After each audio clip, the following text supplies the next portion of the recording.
क्या आपने सोचा है कि हर किसी का एक सपना बन चुका है आने वाले जो हमारे एशियंस लोग हैं उनका सपना बन चुका है। इंडिया, पाकिस्तान, बांग्लादेश हर किसी का सपना बन चुका है कि मुझे यूरोप में जॉब करना है और मुझे यूरोप में सेटल होना है, वहाँ का पासपोर्ट लेना है।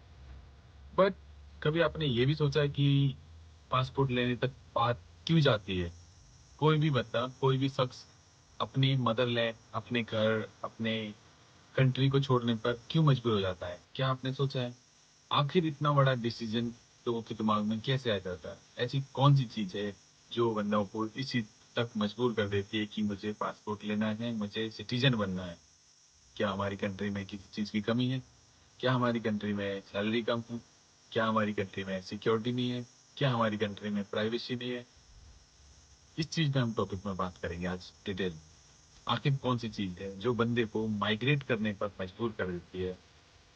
जहाँ पे बंदे ने जन्म लिया है, जहाँ पे पला बड़ा है, उस परिवार को, उस गांव को, उस शहर को, उस देश को छोड़ने का मन में कैसे आ जाता है?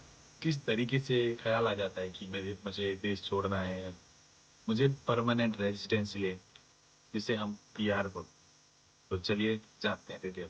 दोस्तों, हम सबकी जिंदगी में एक ऐसा समय आता है, हम सोचते हैं कि हम मेहनत तो बहुत कर रहे हैं, बट रिजल्ट उतना नहीं मिल पा रहा, आउटपुट इतना नहीं मिल पा रहा, लाइफ स्टाइल इतनी अच्छी नहीं हो पा रही, फ्यूचर अनसिक्योर सा फील हो रहा है।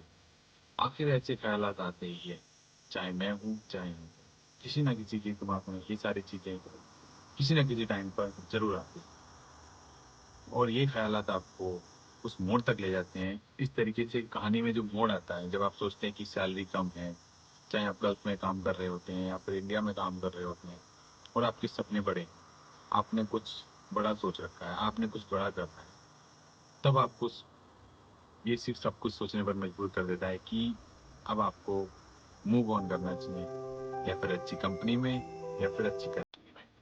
तो आप गल्फ में या फिर किसी मिडल ईस्ट की किसी भी कंट्री में जब आप काम करते हो, या फिर इंडिया में काम करते हो, या फिर बांग्लादेश, पाकिस्तान, आप किसी भी कंट्री में जब नॉन यूरोपियन कंट्री में काम करते हो, तब आपको लगता है सैलरी इतनी ज़्यादा नहीं होती है और बचत हो नहीं पाती इतने। फैमिली के खर्चे, बच्चों की पढ़ाई, बहुत सारे ऐसे एक्सपेंसेस होते हैं मंथली जो आप उसमें से भी नहीं कर सकते हो। और उसके बाद जब टेंशन होती है कि मेरे को कुछ फ्यूचर प्लानिंग करनी है, वो भी आपकी फ्लॉप हो जाती है। तो फिर ऐसे टाइम पे हमें ख्याल आता है कि क्यों ना हमें ऐसी कंपनी चूज करनी चाहिए, क्यों ना हमें ऐसी कंट्री चूज करनी चाहिए जहाँ पे हमें सैलरी ज़्यादा हो, लाइफ स्टाइल अच्छी हो, वर्क लाइफ बैलेंस हो। तब जाके हमारे दिमाग में ख्याल आता है कि क्यों गल्फ की जगह हम यूरोप ट्राई करें, यूके ट्राई करें, यूएस ट्राई करें, या फिर किसी ऐसी कंट्री को ट्राई करें जहाँ पे सैलरी अच्छी हो, इवन परमानेंट रेजिडेंसी का ऑप्शन हो, वहाँ पे फीचर सिक्योर हो, लाइफ वर्क लाइफ बैलेंस हो।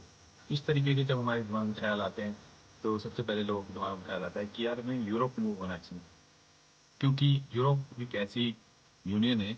यूरोप में जब आओगे तो आपको बेटर अपॉर्चुनिटीज, 29 कंट्री का एक्सेस, जब आपके पास यूरोप का वीजा के पास हो, तो हम मतलब बहुत सारे लोगों के वहाँ वही सारे ऑप्शन आते हैं।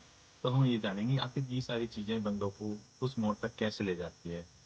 तो जब यूरोप जाने के मैं आपको यूरोप में आने के बताऊंगा लोग किस तरीके से क्यों प्लानिंग कर लेते हैं कि यूरोप में आना चाहिए बंदों को। यूरोप में आने के लिए बंदे इसलिए सोच लेते हैं, यूरोप आने के लिए बंदों के प्लानिंग इसलिए हो जाती है, यूरोप में वर्क लाइफ बैलेंस, दूसरा सैलरी अच्छी, तीसरी चीज यहाँ पे फ्यूचर में बंदों की, जितने भी लोग आते हैं यूरोप में, 50% से ज्यादा लोगों की एक मेंटलिटी होती है कि उनको परमानेंट रेजिडेंसी चाहिए। क्योंकि देखो, आज के टाइम में बंदा क्या चाहता है, जहाँ पे मैं रहूँ, जहाँ पे मेरा इनकम का सोर्स हो, मेरी हैप्पी रह सके, मैं वहीं पे रहना चाहूंगा। कोई भी चीज, एक लोगों की एक मेंटलिटी ऐसी बन चुकी है कि उनको वहीं रहना पसंद है जहाँ पे उनको एक अच्छी इनकम है।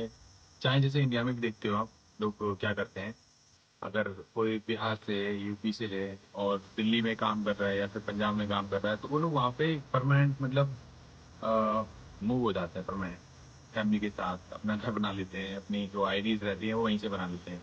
तो इस तरीके से लोगों का क्या रहता है, जब इंडिया में जो चीज़ें नहीं मिल पाती हैं, इंडिया में बहुत पैसा है, नो डाउट।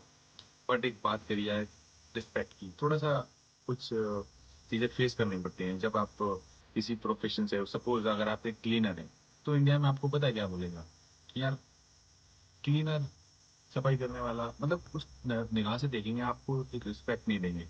अगर आपने बोले तो आप तो शेफ है, ठीक है, तो आपको बोलेंगे अरे यार बावर्ची है कहीं, ऐसे ही खाना वाना बनाता है। अगर आप बोलोगे ना वेटर हो आप, तो वेटर को पता है क्या बोलेंगे, प्लेटर होता है। मतलब इस तरीके की मेंटेलिटी हो चुकी है।